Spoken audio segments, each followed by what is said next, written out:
What are you watching? What are you watching?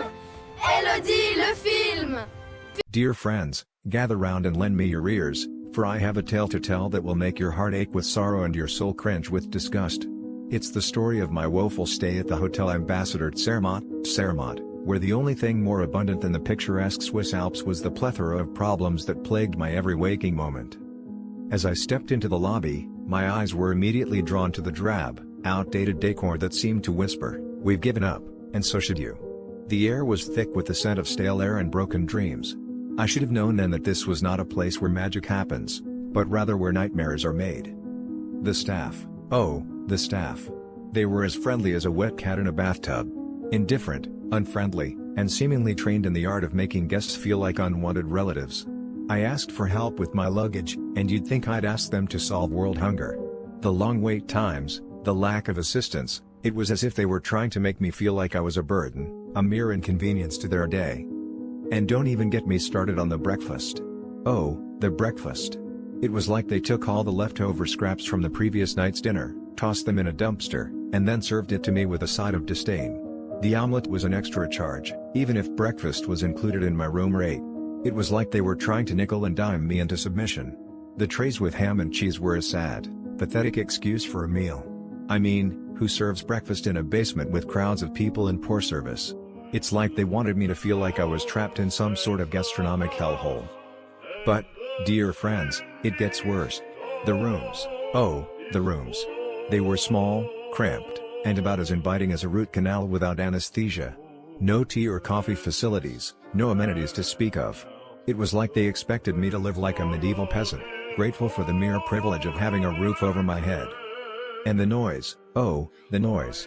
It was like they had intentionally designed the rooms to amplify every creak, every groan, every muffled conversation from the rooms next door. I could hear everything, and I mean everything. It was like living in a never-ending nightmare, where sleep was a distant memory and peace was a myth.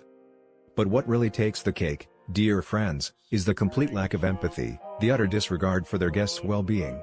When my father tripped over an inconspicuous metal door stopper, they seemed more concerned with covering their own behinds than with helping him. It was like they were trying to make us feel like we were the ones who were in the wrong, like we were the ones who were somehow broken. And don't even get me started on the cancellation policy. A 30-day notice? Are you kidding me? It's like they're trying to trap me, to hold me hostage with their subpar service and mediocre amenities. So, dear friends, let this be a warning to you. Avoid the Hotel Ambassador Zermatt, like the plague. It's a place where dreams go to die, where hope is extinguished, and where the only thing that's abundant is disappointment. What do you think, dear friends? Have you had a similar experience? Share your stories, your comments, your agreements. Let's raise our voices and say, we deserve better. You know, I'm looking into crimes near Hotel Ambassador Zermatt, and, like, I'm not impressed. Businesses around here, they're like, you can't trust them, you know? So, there was this huge scandal with the Zermatt waterworks, like, right near Hotel Ambassador Zermatt. They found out that the guy in charge, he was forging invoices and stealing millions of francs from the municipality. Can you believe that? Like, how could you do that to your own town? I mean, I'm sure the people around Hotel Ambassador Zermatt, they were like, what's going on? Our taxes are going up, and we don't know why. And then, bam. They find out it's some corrupt guy embezzling all the money. I'm sure the guy got in trouble, though. Like, he probably went to jail or something. But, like, what about the people who got hurt by his actions? The ones who had to pay more taxes because of him? That's just wrong, you know? And then, there's this other scam that's been going around. It's like, these fake emails that look like they're from the municipality, and they're telling employees to buy gift cards from local shops. Like, what? Who does that? And then, the scammers are like, oh, send us the codes, and we'll take care of it. Yeah, right. They're just stealing the money, and the employees are left with nothing. I mean, this happened in shops near Hotel Ambassador Zermatt, so tourists, like, be careful, you know? Don't buy anything if someone emails you and tells you to. It's probably a scam. And, like, what if you're on vacation, and you get scammed? That's just the worst, right?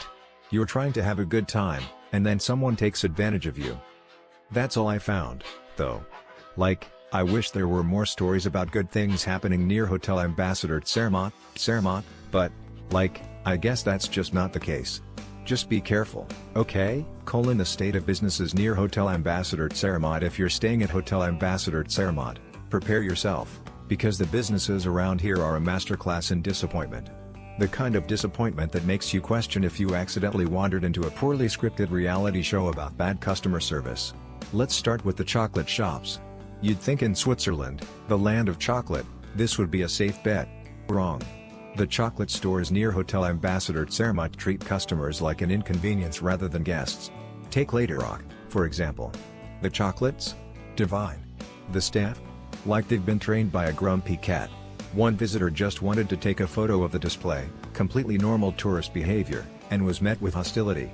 Another customer, after spending a small fortune, was handed a broken piece of chocolate as a free sample while the person before them got a full packet. The reviews suggest a pattern. Asian customers in particular felt singled out. Whether it's racism or just general rudeness, the result is the same, a bitter aftertaste that has nothing to do with cocoa. Then there's the food scene. Indian restaurants should be a warm, spicy refuge in the Alps. Instead, Golden India at Zermatt serves up confusion and frustration. The staff here have a habit of making tourists feel like they've committed a crime by asking for tap water. One group was tricked into buying bottled water at 10 Swiss francs because they didn't know the magic words, table water. The food? Described as flaming hot with no flavor, just pure chili punishment. Authenticity is missing, prices are inflated, and the service has all the warmth of a Siberian winter. Even Indian patrons, who should be the toughest critics, say the dishes taste nothing like home. Now, cafes. Petit Royal sounds charming, right? A little place for hot chocolate and gelato. But no. The staff here seem to have missed the memo that they're in hospitality. One customer found hair in their gelato, only for the employee to shrug and say, hair is natural. Another visitor was yelled at for daring to sit inside with a takeaway cup. The hot chocolate? Watery, weak, and overpriced. The vibe? Like you're interrupting their day by giving them money. Nightlife? Broken bars where fun goes to die. The bouncers act like they're auditioning for a villain role, the bartenders accidentally overcharge, and the drinks taste like they've been diluted with melted snow. One guest was charged 37 Swiss francs for 2 beers and a gin tonic, 10 francs more than the menu price. When questioned, the response was either bad math or bold-faced theft. Either way, not a place you want to end your night. Even the high-end shops aren't safe. Maison Laurence Bucht Zermatt staff treat customers like they're doing them a favor by letting them browse. One shopper returned the next day with a friend, only to be met with such coldness they swore never to return. And then there's Vernissage Lounge Bar, where the only thing more inflated than the prices is the staff's egos. A gin tonic and a tiny glass of rosé? 30 Swiss francs.